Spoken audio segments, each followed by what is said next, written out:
Olá, paz e alegria. Palavra de vida do dia 27 de setembro de 2022.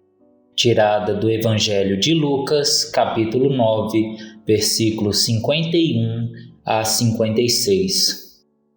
Fogo do céu. A memória religiosa do povo hebreu registra alguns exemplos não muito edificantes. O zelo furioso do profeta Elias é um desses casos chocantes. Seu remédio para a idolatria dos adoradores de Baal foi passar a fio de espada centenas de profetas daquela divindade cananeia, como relata o primeiro livro de Reis, capítulo 19. Para acabar com o pecado, acaba-se com o pecador.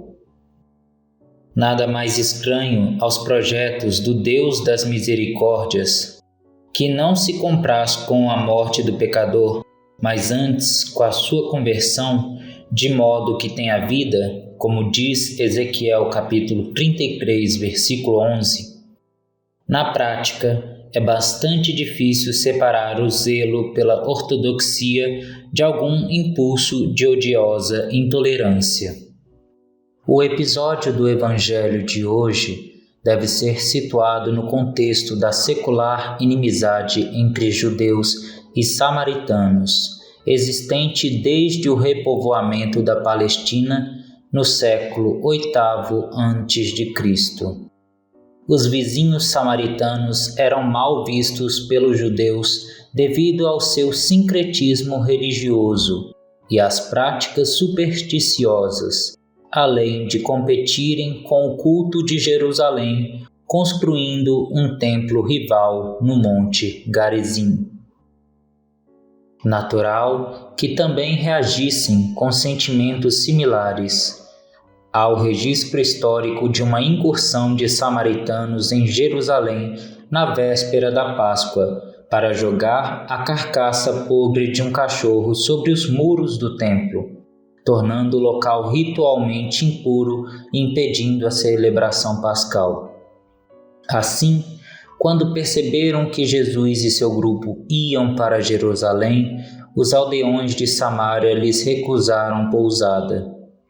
Inflamados com a recusa, 2 discípulos se oferecem a Jesus para invocarem o fogo do céu sobre os inimigos.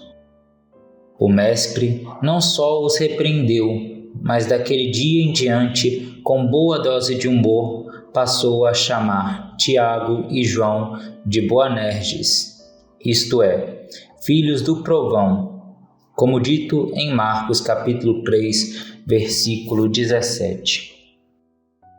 Ainda hoje, com todo o nosso pós-modernismo, temos discípulos de Elias, Boanerges do terceiro milênio. Falo de cristãos que se sentem em permanente combate contra outras igrejas ou denominações religiosas, assumindo uma reação de defesa. Sofrem ao ter a notícia do crescimento de outros grupos e mostram-se avessos a todo tipo de diálogo e convivência. Claro que não seria esta a atitude de Jesus se vivesse hoje entre nós. Não seria por ódio que iríamos fritar os diferentes? Creio que o fogo do amor seria bem mais apropriado que o fogo do céu. Orai sem cessar. Que todos sejam um. Pai, como estás em mim e eu em ti.